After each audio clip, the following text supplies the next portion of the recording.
বর্তমানে বহু ব্যক্তিকে দেখা যাচ্ছে যে শেয়ার বাজারে তারা ইনভেস্ট করে প্রচুর প্রচুর টাকা লস করছেন। আবার এমনও ব্যক্তি দেখা যাচ্ছে যারা লস করতে করতে এমন একটা পজিশনে চলে যাচ্ছে যে তারা সুইসাইড পর্যন্ত করতে বাধ্য হচ্ছে। তো জ্যোতিষশাস্ত্র কি বলছে এই শেয়ার বাজার সম্পর্কে?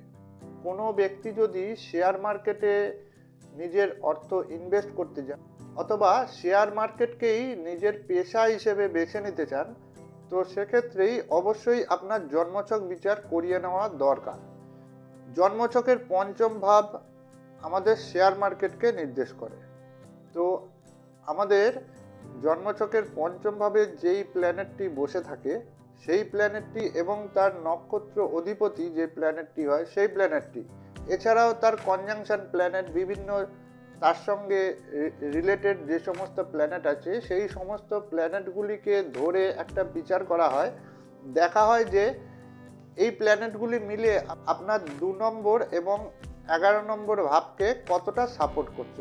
কারণ 2 নম্বর এবং 11 নম্বর ঘর হলো আপনার অর্থ এবং সাকসেসের ঘর।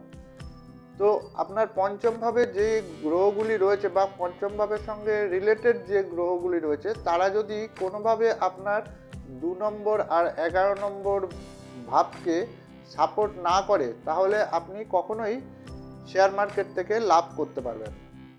এছাড়াও খুব তাড়াতাড়ি লাভের আশায় যারা খুব শর্টকাট পদ্ধতিতে শেয়ার মার্কেটকে ব্যবহার করতে চাইছেন সেটাও সকলের জন্য প্রযোজ্য নয়।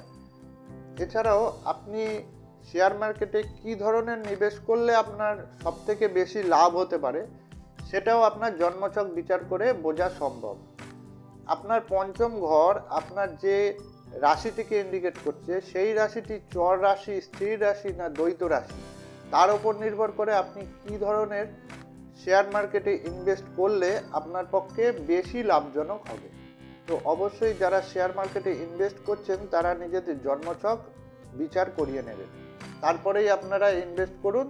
তাতে আপনাদের শেয়ার মার্কেট থেকে প্রফিট করবার পসিবিলিটি অনেক বেড়ে যাবে।